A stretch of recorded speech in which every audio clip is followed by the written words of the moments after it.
बघा, एक लक्षात घ्या. आपल्याला आजकाल काही प्रसिद्धी मिळवायची असेल, काही जाहिरात करायची असेल, तर सोशल मीडिया इतका फास्ट झालेला आहे.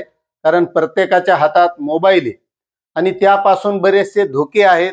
फायदा जेवढा आहे तेवढा धोके सुद्धा आहेत. आता इंस्टाग्राम असेल, फेसबुक असेल, ट्विटर असेल, यूट्यूब असेल, या माध्यमातून बरेच जण जाहिरात करत असतात. वेगवेगळ्या प्रकारच्या जाहिराती करत असतात आणि त्या बघत असतो आपण. मात्र काही गोष्टी करताना आपल्याला त्यामध्ये काही नियम, अटी या सर्व पाळाव्या लागतात. कारण कायद्याच्या पुढे जाऊन आपल्याला काहीच करता येत नाही. संविधानिक पद्धतीनं आपण त्या माध्यमातून जाहिरात करू शकतो, आपलं मत व्यक्त करू शकतो, आपण बोलू शकतो. ह्या सगळ्या गोष्टी झाल्या. आता बऱ्याच जणांनी बघितलं असेल की फेसबुक असेल, इंस्टाग्राम असेल, या माध्यमातून बरेच जण या जाहिराती करतात की आमचं हे प्रोडक्ट स्टेटसला ठेवा, मग त्या माध्यमातून तुम्हाला अशी सूट दिली जाईल, तशी सूट दिली जाईल, किंवा तुम्हाला या माध्यमातून किती व्ह्यूज आले त्यावर पैसे दिले जातील. अशा बऱ्याच प्रकारच्या जाहिराती तुम्ही बघितल्या असतील. आणि काही जाहिराती अशा असतात की त्या माध्यमातून बरेच जण हे फसलेले आहेत. पण मित्रांनो, एक लक्षात घ्या की या सर्व ज्या काही गोष्टी असतात या माध्यमातून बरेच जण फसल्या सुद्धा गेले, त्यांचं नुकसान झालेलं आहे. पण आपण या भूलथापांना बळी पडतो आणि आपलं यामध्ये नुकसान करून घेत असतो. आता असाच एक जाहिरातीचा प्रकार घडलेला आहे मित्रांनो. साताऱ्यामध्ये एका सोनारानं नवीन सोन्याचं दुकान टाकलं आणि दुकान टाकल्याच्या नंतर त्या बहादरानं त्याला जी काय जाहिरात करायची होती ती कशी करायची होती आता ते तर बघूच आपण.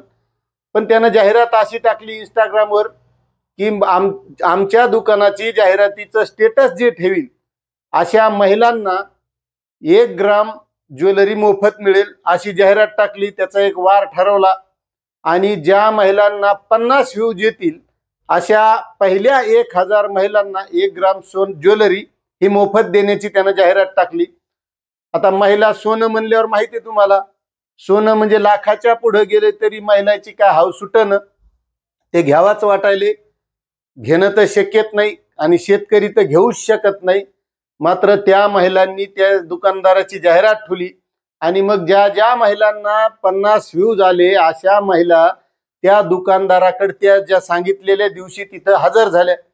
बरं, महिला काही कमी नव्हत्या की त्या शहरामध्ये ट्रॅफिक जाम झाली. कोणालाच काही कळायला वाव नाही राहिला की ही ट्रॅफिक कशाची आहे. त्या दुकानापुढे जाऊन गर्दी झाली. आता गर्दी इतकी झाली आणि ते दुकान बंद होतं. दुकानदार दुकान बंद करून त्याचा फोनवर बऱ्याच जणांनी संपर्क केला, मात्र तो दुकानदार काही तिथं आला नाही. त्यानंतर एवढी गर्दी झाल्यामुळं पोलीस सुद्धा तिथं गेले की चौकात चौकात ही गर्दी कशाची आहे म्हणून बघायला गेले. तर तिथं महिला होत्या. मग महिलांनी तो प्रकार सांगितला की अशी अशी जाहिरात आम्हाला ठेवायला सांगितली होती, 50 व्ह्यूज आल्यावर आम्हाला ते 1 ग्राम ज्वेलरी मोफत देणार होते, मात्र ते दुकानच बंद आहे.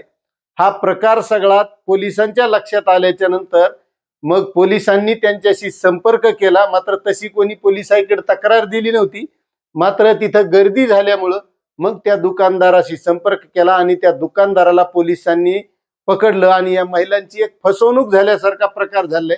मात्र या महिला काय कुठं तिथं पोलीस स्टेशनला तक्रार करायला गेल्या नाही. आता त्या दुकानदाराला जाहिरातच करायची होती तर फेसबुक असेल, इंस्टाग्राम असेल, ते पैसे घेऊन जाहिरात करतं. त्या एरियामध्ये, त्या भागामध्ये ती जाहिरात पसरवली जाते. एवढा कुटाणा या महिलांना फसवण्याची त्याला गरज नव्हती. मात्र अशा काही मोफत जाहिराती किंवा फुकट्या जाहिराती असतात, याला कोणी बळी पडू नका. या माध्यमातून नुकसान होऊ शकतं, तुमचं आर्थिक नुकसान होऊ शकतं. या महिलांच्या नुसत्या चक्राच वाढल्या. मात्र त्यांनी मागणी केली की कमीत कमी या दुकानदारांना आमचे तिकिटाचे, पेट्रोलचे पैसे तरी द्यावा. मात्र तो दुकानदारच तिथं हजर नव्हता. अशी परिस्थिती सातारा शहरात घडलेली. मात्र अशा भूलथापापासून प्रत्येकानं सावध राहिलं पाहिजे, एवढी काळजी घेतली पाहिजे, एवढीच विनंती करतो आणि थांबतो.